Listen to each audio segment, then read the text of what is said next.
All right. We're all set to go. Welcome to the ninth Paparelli Zoom chat for entrepreneurs. Thanks for coming today. Today, for those of you not counting, today is day 65 of the United States of America being shut down. We've been operating as an isolation economy for 40% of this year, which was astounding to me. 33 million people are unemployed, and the number, as we know, is expected to increase. We're spending the PPP money, but the end of the runway is coming into view. Our businesses must now prove themselves worthy to exist, and that's why we're talking today about sales. The Paparelli Zoom chat is meant to be an interactive forum for entrepreneurs to discuss their issues and opportunities. You know, being a leader is a lonely profession, as you all know, and you're in leadership. You know this, so this forum is to help us listen, learn, and share, so that we might help each other. Because I really believe that together we'll be a lot stronger. I've added a resources page to paparelli.com so that when people on this call have an idea of what they want to contribute, that they have something to contribute, a PDF or whatever on a particular topic. I've just posted it to that page, so take a look for it there. It's under resources on paparelli.com. And if you look in the chat section, I've posted the house rules for this chat. So just take a quick look at those. Is John Marshall on this call today? No, he is not. Hey, I'm going to ask Ryan Ogden, since he's on this call and I can see him, to be the guy that monitors the chat. How about that, Ryan? Would you do that for me? Sure thing. So if something really interesting comes up there, then we might want you to step in and kind of bring it up at just the right time. I'll trust your timing.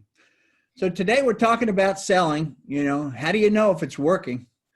I always have my entrepreneur's thought of the day that's right from Jesus, and today it is from Matthew 13:8, which is the parable of the seed sower. And it said, still other seeds fell on fertile soil, and they produced a crop that was 30, 60, and even 100 times as much as had been planted. And my translation for that is, sales is all about finding the customer who must buy right now. As the CEO of a company, the hardest meeting that I had, I'll give you a little background here on this whole sales thing. The hardest meeting I had was the sales review meeting. In reviewing deals with the salespeople, they were always so full of stories. You know, who they were talking to, how the conversation was going, how great the demo was and the positive feedback that they got. Level of interest is high. You know, they had even sound bites of what the customer said. And they had all the reasons on why something they thought would close didn't close this month, but will close next month. So I just never could get a bead on it. And I think one of the things that came in was CRM. And then when that was introduced, it was like, oh, we define these steps in the sales cycle. So now we can have a real conversation. And then the meetings with salespeople for me turned into where the prospect was in the sales cycle, and then like numbers everywhere. Like, what were the leads that were generated? What were the qualified leads? What were the top? I just never could seem to figure out how to have these conversations. And as CEOs, a lot of us with technical backgrounds as CEOs don't know how to have these conversations because we don't come from sales. But all I want to know is one thing. What are you going to sell this month? I'm trying to manage our cash flow here, and it really all starts with you, with sales. And what we're finding here is in these uncertain times, decisions are being delayed because people are confused. And when buyers are confused, they're trying to figure out, is this product that you're selling me, is it important that you're offering me really? Is this important to me right now? Because the long term doesn't matter anymore in this environment. Only now matters. So the PPP will be gone because you're supposed to spend it to continue through the isolation patch of this economy. As we get back to work in the office, or however new work's going to be, the only way to survive will be by generating sales. New money has to keep coming in. And as the CEO, that's what's got to matter to you now. So I asked my former business partner, Bob Lasher. Many of you know him. I asked him to join this call. He's kind enough to do it. Glad to have you here, Bob. Thank you. Bob started his career in sales and worked with me he started as a salesman in an organization that Richard had started called Management Control System years and years ago. Came as a salesman and eventually worked his way up to be the VP of sales. Bob's professionally trained in sales and always sought out the best sales mentors he could find. Throughout his career, he remained a student of selling. He launched many a software sales career through his management of salespeople and his love for them. He's known as the salesman among his friends and software sales professionals to this day. Bob was the first entrepreneur I backed as an angel investor. He built a company from scratch to $7 million. He then spun out a new product idea they had in that company to create a new analytics company, which he built from scratch again to a very successful exit in 2014. He's one of the few CEOs that I know that came from a sales career. That's just in technology. Most of us come from technology backgrounds. And this gives him a really unique perspective on sales among tech CEOs. So I asked him to share with us on this call. I want to tell you, everything I know about selling, I learned from Bob. And as a CEO, I learned sales solves lots of problems. I quickly figured out as an angel investor, we were either selling or we were sinking, which is the topic of today's discussion. So Bob, thanks for joining us this morning. I'm so glad that you're here. Great to be here. And I've been watching these recorded versions of this, and the information that's being shared is really fantastic. You guys are doing a great job. Well, I think we're all in dire need of information. We want to know what everybody else is doing. That's kind of the point of it all. Yeah. It's interesting after that introduction that what Charlie wants me to talk about is a failure that we had and things that we learned through that process. So the Application Partners, the consulting company we had, was a business intelligence consulting company. We started in '93. The first market road bump we hit was year 2K. I don't know if everybody remembers what that was, but it sucked the budgets out of most of the IT budgets out of organizations that we were selling to. We successfully pivoted around that, got out of a legacy system into SAP's R3, and then started to experience significant growth. And then the next roadblock we hit. So that was the SAP came after Y2K? SAP was a switch that we made during Y2K. When you mean during, like at the end of the 90s? Like at 1999. Right. So before 1998, yeah. Before what Y2K hit. Okay. Right. Because we were losing all of our legacy business because IT budgets were locked because of Y2K coming. Yeah. So we had to figure out where we could go. Okay. SAP projects were funded, they were big, and so it was an easy place to land if you could get in. So if you go to where the money's being spent. Exactly. You got a nose for that, Bob. Good. So we felt pretty good coming out of that. Actually, in 2001, we had our best year in sales and hit about 7 million in consulting. And then the dot-com bubble hit in 2002. And you could see it early in the year if you were looking, which we weren't. And then by late in the year, the bottom fell out. And so the plan that we had. What do you mean the bottom fell out? The plan we put together. What did you mean by the bottom fell out? Excuse me? What do you mean when you say the bottom fell out? For our business, nobody was buying consulting services from us. That'll do it. Okay. It was basically done. So what we did was and the reason for that for us was At the beginning of 2002, the software manufacturers all got in the consulting business, and they basically did a land grab and took it away from all of the small consulting companies. They owned the projects, and we couldn't get in. And now, one of the things that we need to understand, and this happens from time to time, is with product companies, while they're growing their sales, they are focused on products. Once sales start to slow down, the next place they go is they say, well, we got all these customers, what can we do? And they get into services, which kind of puts pressure then on all of the services companies. That's the cycle that you're talking about here. And that will repeat itself until we all die, okay? Absolutely. Go ahead. So Sorry, we put Bob. together a pivot to try to compete with the software company services offerings. We thought we had a good plan. We actually sold a deal or two. And then we started believing in the sales pipeline. We talked to the salespeople. They were getting a lot of interest. They were having conversations. People were going through the sales cycle steps. And it wasn't a rosy picture, but it was a good looking picture. And we believed in that. And because of that, we held off on cutting expenses. And for us, it was at the consultant level. We cut expenses. I know you had a great. Let me ask you, Bob, roll this back a little bit. And this is the part that I always got confused in. So here you are, guy comes out of sales, right? You're running a company, and you said you're talking to your salespeople. Why is it so hard for the CEO to get a forecast from salespeople that he can actually believe in times like that?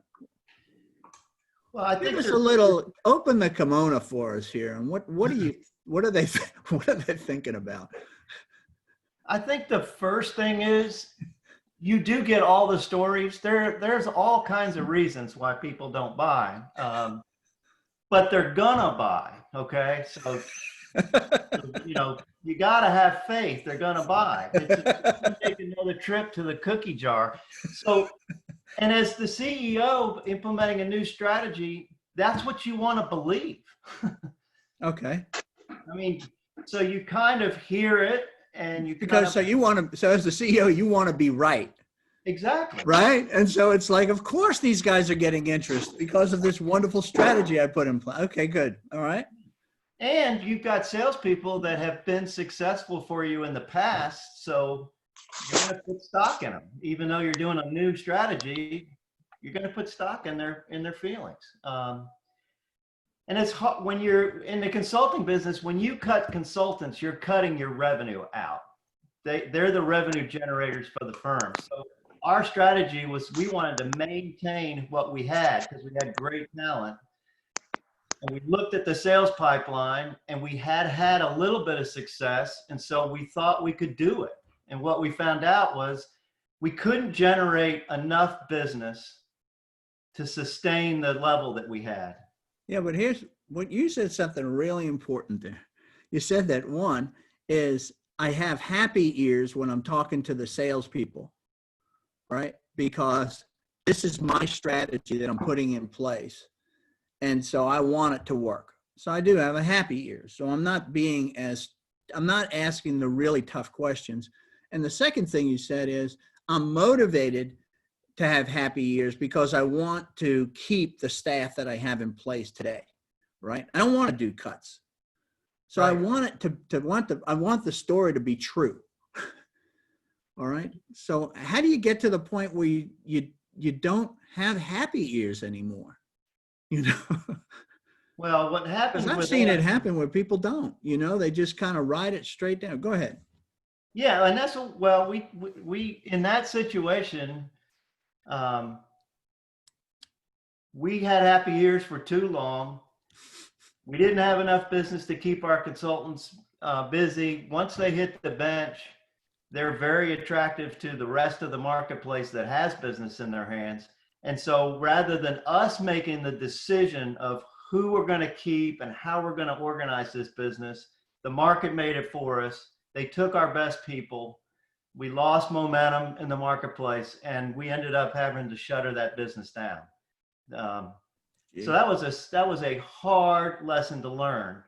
How long did it take to go from your record number of 7 million in sales to I'm going to shut the business down? Well, we actually shut the business down in 2004. And like you've always said, I mean, services companies wind down slowly because you've got projects that you're working on. So, Yeah.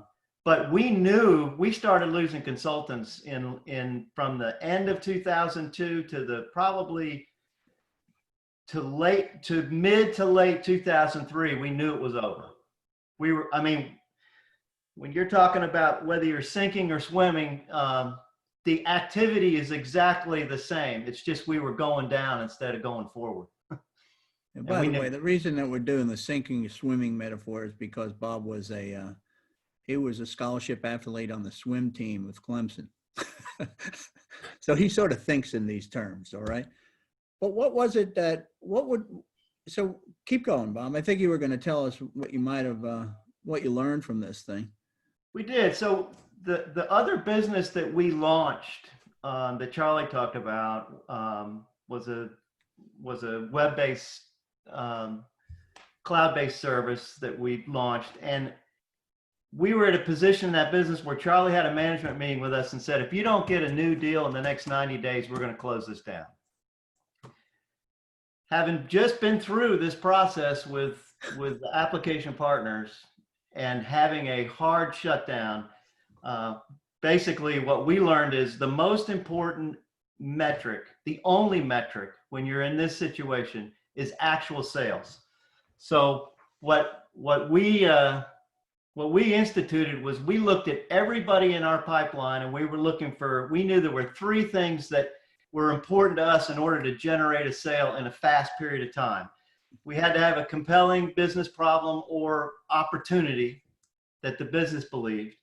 We had to have defined access to the decision maker, and we had to have an internal champion. So if we had any of those things, and we weren't worried about the typical sales metrics, where they were in the sales process, how long they'd been in the pipeline, did they have a budget, all the typical metrics in CRM systems, we threw out the window, and we said, we're just going through our list to see if we can identify one or more of these three items. And if we do, we're going to focus on those. What were the three? Give me the three again, real short form of that. Business problem, our opportunity. So they really had a business problem now. Yeah, it was a real one. Right. Secondly, defined access to the decision maker. So you're talking to the guy. You're either talking to the guy or you have someone that'll get you to the guy. Okay. So that can be defined access. Because a lot of salespeople get stuck at too low a level. Great conversations never get to a decision. Absolutely. Okay, go ahead. Third? We had to have some kind of internal champion in the account. And in the best case, that's the decision maker. And if we had any of those opportunities, the more that we had, then those were the deals we spent our time on. If we didn't have those well-defined, we didn't waste any energy on those accounts. The first deal that we sold, all we had was defined access to the decision maker. We went to the meeting with the CFO. We had conversations with the CFO. We defined a business problem in their mind. We had a meeting with them, and we were able to close a deal in that 90-day cycle. And it wasn't even on the salesperson's radar prior to that. So that's great. What do you think? What are your thoughts, Bob, on step back for just a second? You talked about all of the other things that need to be in a deal, right? Budget, et cetera, right? You know, what are your thoughts on just CRM? Okay, because you were a pre-CRM sales guy and manager, okay, and then became then of course this technology, this wave for market automation sort of hit you too. You know, so what are your thoughts on CRM as a tool for CEOs to manage salespeople? I don't think that CRM. That's okay. Richard's on mute. You know, I shut him off. Okay. CRM is a great tool for the sales, VP of sales and sales management to manage salespeople. CEOs need to manage salespeople based on sales, not pipeline, not average deal, not lead flow. They need to manage it based on sales. I mean, when CRM first got introduced, it was introduced because the problem was when leading salespeople left an organization, all the deal knowledge and all the territory knowledge walked out the door with them.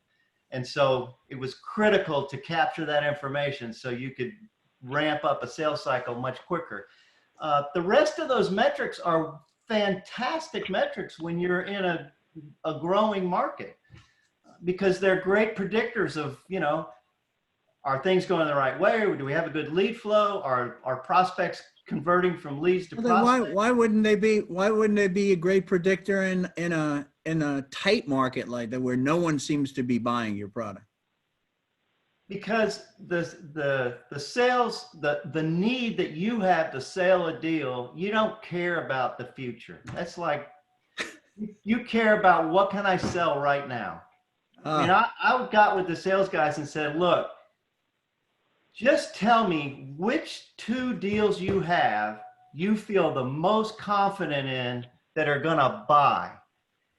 And it has nothing to do with what's in the pipeline or what stage they are. Sales guys have a sense, I'm going to win this deal. I know I'm going to win this deal. If you ask them why, sometimes they can tell you, sometimes they can't.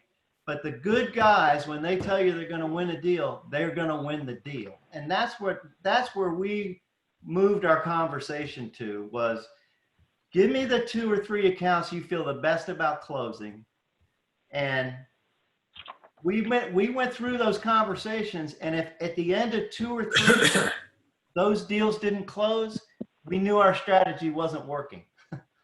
So what you're telling me then is, in the Application Partners example, the company that you had to shutter, you did not pursue your salespeople on those things. In other words, just tell me the deals you're going to close now. You didn't have those conversations? We had those conversations, and we got all kinds of reasons why they didn't close now. I mean, okay. So, And you bought the conversations because you had prejudiced yourself because you wanted your strategy to be right. I had that, and I also had the guy running sales was saying that the pipeline activity is continuing to grow. So it's almost like, you know, it's a numbers game. If we get enough people in the funnel here, we're going to get someone to buy. And that's fine if you've got an unlimited amount of time. But when you're in a crunch, I'm not interested in growing pipeline. I'm interested in signing contracts. Yeah, because you need cash. And that's why we're talking about this now. So Bob, what happens, and last question I got for you is, like, when and is Tice Miller on this call? Did he make it? I guess not. Okay. It was somebody else. He's another sales oriented CEO. But so my question to you is, when your market, when here I am as an entrepreneur, my market doesn't seem to be buying, you know, I mean, everybody seems to want to talk and they're interested, you know, what steps would you recommend that they follow to kind of get to sales so they can get cash? I think that it's up to the CEO to change the focus from the traditional sales metrics to we need to get a sale right now. And if that's where your conversation is all the time, people are going to get the message pretty quickly. And that's not a negative, that's not having a bad attitude. That's just putting the attention where the attention needs to be. The second thing is if you're focused on trying to get to the decision maker, then you need to have your executive team in front of the decision maker, whether it's on the phone or in person, because that's when the story is going to be your story, not the sales guy telling you. Well, that's an important piece then.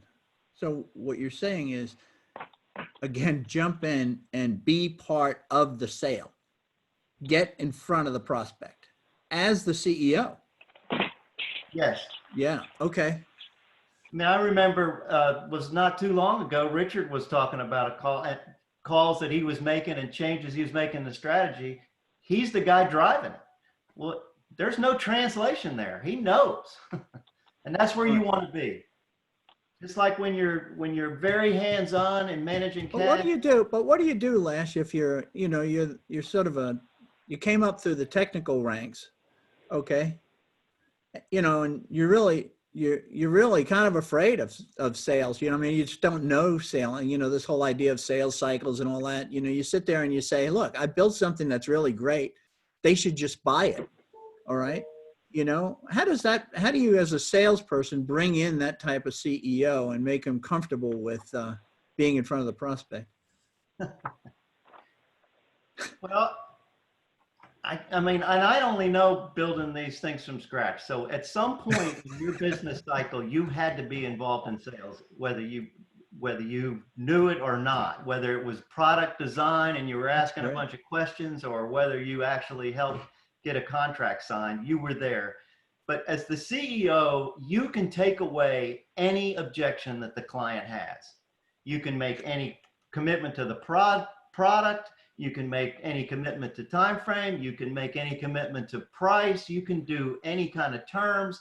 You're the person that can make something happen, and the client's going to have high confidence that Wow. what you're saying is real because of your position. And that's what you bring to the party. It's not sales expertise. It's being able to actually get to what does it take to do business. It's funny that you bring that up. Richard and I, when we were partners, Richard was the sales guy. And his favorite closing line was, if we put that feature in the product, will you buy right now? And in fact, he had this pencil that he bought that was about this big, okay? And he would bring it to when a prospect came to the office, he would always bring that out. He says, time to sign, what do we need to do to get this deal? And whatever they said he needed to do, he did it. And so I agree with what you're saying now. That caused all kinds of problems from the technical and support side. But we did get deals done, and we did get cash, and we did float the boat until we could get ourselves together again. So remember those days, Richard? One of the things that we implemented right before CRM was we just had the sales guys have a top 10 list, period. A handwritten list of the top 10 deals that they were working to close. What happens, and it's easy to happen when you're in a market that's growing and you're adding salespeople and deals are flowing and whatnot. The most important metrics, deals are coming out the other end. The most important metrics are all the future things. Where are we in the pipeline? Where are they at? Et cetera, et cetera. This is who are you going to close, period. I lived off a top 10 list. Okay. That's a really, I think that's wonderful. You take that CRM, but in CRM, what you'd say is it's sort of serving up to you supposedly the top 10 list, right? It is, but what happens is if you're, and maybe it's just the way we implemented it, but if you're a sales guy, you can have a deal that you're going to win, that it's not in the right stage yet, and it's not, you haven't done this number of steps yet. So the CRM system will not allow you to give it a 90% forecast because you haven't gone through all the steps yet. Yeah, right. But as a sales guy, I know I'm going to win this deal. That's great. You got to have that insight. That makes sense. Kevin George, you manage salespeople and these smaller software companies and things. What was, and you don't come out of sales, you're more of an operations guy. You've done sales, certainly. What's been your thoughts of knowing how to get to what's real and what isn't? I think that what Bob was just saying about the top 10 lists and really knowing where you are with those and being able to make commitments and moving mountains if you need to. One of the things at my company, Info I was involved in every sale as CEO. Oh, okay. Sale. So if there was something that needed to be So put that's in where the you, product, that's where you knew what was true and what wasn't because you were on the call. Yeah. I I got was it. in- yeah, Okay. exactly. So being involved at the CEO level in each sale, understanding that if there is a customer need that you don't fulfill, Mm-hmm. working then internally to make that happen for the client. You can make those deals happen. You can get them closed. Does anybody have experience on here that had where they didn't get involved and good things happened, or didn't get involved and bad things happened? Meaning the I think sale you'll didn't- find more on the latter one. Yeah. Well, that's what I'm wondering. I mean, we do learn from, I'm sorry, Bob, that I had to drag you through a failure there, but you know, I think that we learn from those things, that if we do have happy years, you know, which was really a thing that was really important that you said there. I just really, it really, I personally experienced that when I put a strategy in place, and that's one of my strengths is sort of strategy. I just assume it's going to work. How can it not work? I've sort of figured this thing out. And so I want salespeople to tell me they're gaining a lot of interest. And meanwhile, no sales are happening and we're just spending money. And with this PPP money sort of giving us this sort of bridge for 60 days, it runs out. You know, I had one CEO, I said, so what are you going to do when this money runs out?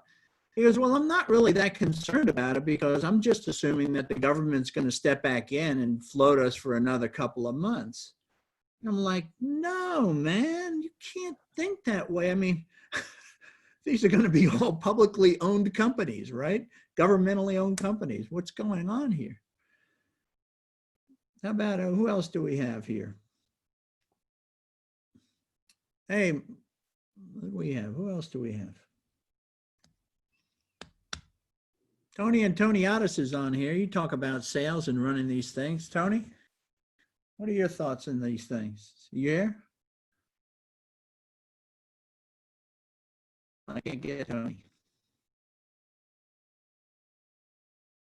Ricky, how do you decide if somebody's going to be do you know what deals you're actually going to close now? Did you Me, ever Charlie? get to that as a salesman? Oh, God, no. I have to be honest. I want to believe everything everyone tells me because I want them to believe everything I tell them. And as a result, a whole lot of folks at breakfast at the OK Cafe that have never bought a dime's worth of business from me over the years. Okay. But that's just the way it works. And I found the positive attitude kind of gets me through the day. But I think like Lash was saying, there's a gut feel in your heart and soul. If you're a real salesperson, this one's going to close today, tomorrow, or next week. And so you keep pounding on that one. Got it. Okay. How about you, Scott? I mean, you've been in sales for a good while. What are your thoughts here? Yeah, I was going to say, sales is really your only speedboat in the organization. Mm-hmm. And I think, you know, what Bob was saying, focusing on the champions, focusing on a decision path and selling what's on the truck, I think is important too. I know, I mean, the temptation with technical executives, not that it's bad that you can create something, but it doesn't create revenue right now, potentially if you're not billing for those services. I know SaaS kind of struggles to some way, since a lot of folks in here have SaaS businesses, to do crazy customizations out of the box stuff, so kind of you can sell right now. But for me, I think the stage and the probability definitely are disconnected. The instincts of great salespeople are real, and the top 10 list is always changing. If you're a great salesperson, you cross people off the list. I just had one of our top 40 distributors come up on contract. Sales reps made the calls, quickly realized that it was going to be a 3 to 5 year deal, and we don't need revenue 3 to 5 years from now. We need revenue today. Right. So he knows to put that one down for now and focus on the opportunities that he can close, you know, in the That next makes 30 sense. to 60 days. So Yeah, I think one of the things that I see with salespeople is they feel like they don't. My experience is they don't qualify hard. it's sort of like if as long as if I do a soft qualifying, which means that there's sort of general interest, then I can have someone to call and have a conversation with. But it's not moving towards anything within any kind of a reasonable time frame. So if I qualify hard, I basically lose a prospect, and then where am I? Now I don't have a prospect. Okay, so it's better to have a bad prospect than a real prospect. But that's one of my observations that I've seen, is to say, look, the guy, like Bob said, the guy's got the problem or he doesn't have the problem. All right, it's so important. Is that what you're seeing? I see you saying yes, Scott. What are your thoughts there? Yeah, I think that, if there's no pain, there's no sale. Or no opportunity, big return on investment. Right now it's pain, right? Everybody's got pains. Things have changed in the last few months. I think that's a word that everybody could use, that things have changed.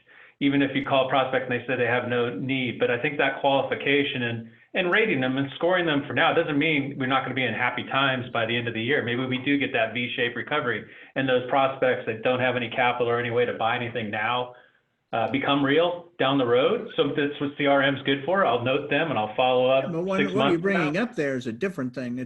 I could have the real pain, but I don't have budget. Okay. Yeah. But still, you're a good prospect if you have the real pain. It's funny how not people. Right now. Yeah, it's funny. One of the things that I do is I speak in Uganda to the poor on entrepreneurship, and we have this discussion about, should we charge these people to come into this conference? I mean, they're the dirt poor, right? They have nothing. And somebody who's been serving the poor for years over there in Africa said to me, if a poor person wants something, they will find the way to get the money to buy it. Okay. Yeah. And that's true, I think, of prospects. They will find money if the pain's great enough, right? Exactly. Yeah, it's crazy. Yeah. You said one thing about your qualification, Charlie. What I've found to bite me most often would be a change. Somebody in the organization, you got 8 out of 10 people that really love it. One person's threatened by it, and they come up with some, like maybe they have a contract that's going to go up another year or something like that, or their job is threatened by it, and they sabotage you. So I'm thinking is, in your qualification role, you got to look for snakes, because you get way down the road, you're about to get the deal closed, and that snake comes up and throws something at you. That's so not only do you need champions, but you need to identify the snakes. Watch out for the snakes, because those snakes have power, they have influence. And we talked about that in one of your deals a while back. And I kept saying, and the snakes look like they're your friends. Absolutely. And I kept saying to Richard, the guy's a snake. No, he really is. And he turned out he was the snake. He undercut the deal, Absolutely. But it's hard to identify the snake if he's saying nice things to you. Well, in that particular situation, we won't give the names, but so the CEO is all in love with it. The CEO is writing checks. The president, who likes to keep the system that he wrote, doesn't want to replace it because they were going to OEM our product, right? So he keeps, oh yeah, absolutely. He's doing website pages that promote the new product, how much better it's going to be. And Charlie says, watch him, and stab behind the back. And sure enough, he kind of put it to the CEO, like, I'm not supporting this thing. And so the CEO, like, do I want the new product, or do I want this, guy who was his number 2 guy up at arms? The number 2 guy was protect the incumbent. Had another situation which you're aware of as well. It was $1 million transaction. I got $1 million out of it, so it worked out okay. And I'm coming back in the account. I'm gonna get it back. But the internal people didn't want change, so they sabotaged things just to keep from change. And that's why you got to be talking to this decision maker too. But if it's a personnel decision that's it's either you or this person, that's a tough one to win, and we've seen that a lot of times. Yeah, I know Bob was involved with those deals. He was selling basically against he was selling analytics, and in analytics a lot of times it's always on the CIO's list of projects that he's going to complete. So you're competing against the project that will never happen, which is really, really hard. And Louise, you're dealing with government agencies here. Could you speak a little bit about what's going on? Because I know you're sitting in the same position many of us are, which is I have to sell something because I've got to get cash in the door. So what happened? What happened was... What's your experience, I guess, is what I'm asking, really. Yeah, so I've also been talking directly with the decision makers.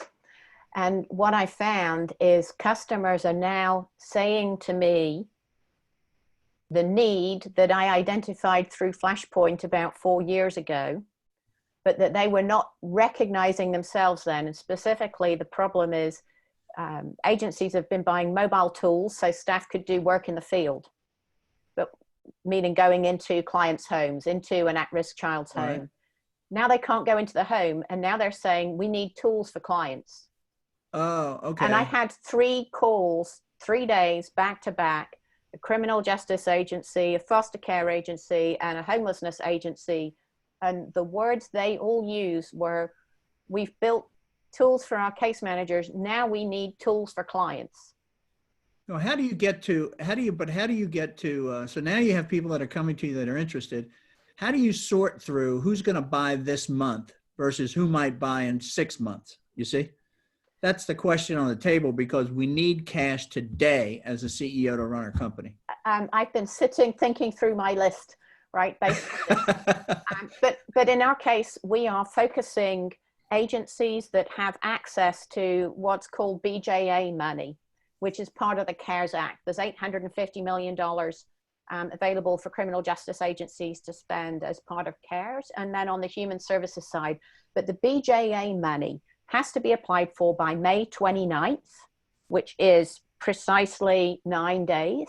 And we have discovered counties don't know they have it available to apply for. It's got their name written on it, and they're just not showing up at the counter to pick the money up because I have to apply for it. So we are reaching out to them and telling them, here's the chapter, here's the verse, here's where you apply, here's how much, right? Your county has $111,000. Gwinnett County has $311,000 that they can get, and you can spend it on us because we are item 4 on the list. So your strategy becomes, you really do have a problem you need to solve. You don't have the money. Here's how you get the money. When you get the money, you know, I'll walk you through it. Then you got to pay me and we got to get going. Yes. That's a good way to go. I like that. Is it working? I can't say it's worked yet, but we started that idea about 7 days ago. That's why I love startups. See, early stage companies, Louise is on the calls. She's popping with this thing. we have pushed, we did a 1-pager that explained where the grant money is coming from with the links. Our lobbyist has sent that out. I had 4 deputy secretaries from Virginia on the phone last week, all trying to work out how to apply for this and spend the money. So that's great. Ask me in 2 weeks' time. Well, thanks, Louise. I appreciate that. You know, I read something yesterday that really struck me, and it was by a startup CEO. He was more in the social networking business. I mean, he built companies around that, but he's been very, very successful. And he said, you know, he says, when you build something, what's that? When you build something, he said, it's like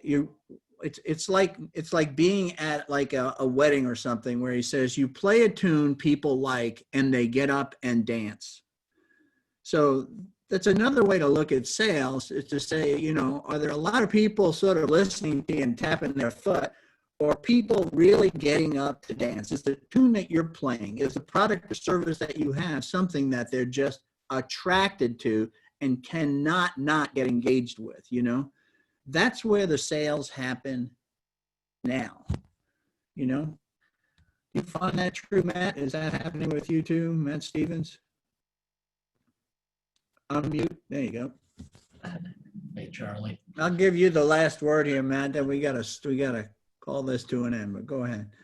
Well, listen, you know, we're also selling into big government organizations, and all of this hits home pretty well. So I don't have too much else to add to it other than great commentary by Richard and the rest of the crew. Okay. Well, there you go. Well, anybody else have a comment that'd like to add, something that they might share that's working for them to get sales now? There's no bad ideas here. You know, one last thing that I find, I just put it in the chat, is this is a time where you don't mess around with a lot of development. You give your best prospects to your best salespeople.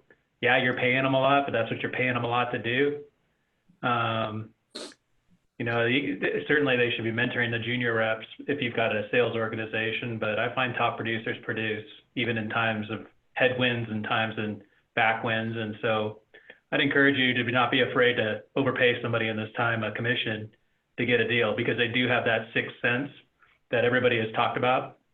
And that top producer may be you, the CEO, or the person that's founded the company, but now is not the time to be meek and try to develop talent. You need to close. I think there's another side of that too, Scott, and I think that's really good. So, we need cash more than we need future talent. I mean, that's kind of what you're saying, right? So I got to close deals. The other thing is, don't respect territories is what you're saying, right? I mean, if there's a hot deal outside of that number one rep's territory, bring them in. Bring them in. Close the deal. We got to get this thing closed. Even if you got to pay both of those sales guys, it's still better than not getting the money at all and respecting the territories. I think that's a great idea. Charlie, I would like to add something. It's Yvonne. I was in sales all my life at AT&T, and I always kept executives involved because they could see something that I would miss. And I never wanted to lose a sale by myself. So I would say stay involved with the salespeople, because you can see something and make promises that they cannot make, and it can make the sale go faster, and never lose a loan. That's my advice to salespeople. That's wonderful. Thanks, Yvonne. You always come in with a great suggestion. You're right on top there. Thank you, sister. So just to summarize today, a little bit of what I heard, I guess, is the PPP is being spent as we speak. So the next step is on you as the CEO. You got to keep business alive, and that means one thing: sales. I love what Bob said was, don't get caught up in all of this CRM stuff. As the CEO, you need to know what sales are going to happen right now. And if you're not trusted, you need to be a part of those deals. Second, be on the calls, as we talked about, with the salespeople. Know what's happening with your customers as it's happening. You have ultimate authority to close a deal any way that it needs to happen to be closed. And lastly, if people are buying, you're good.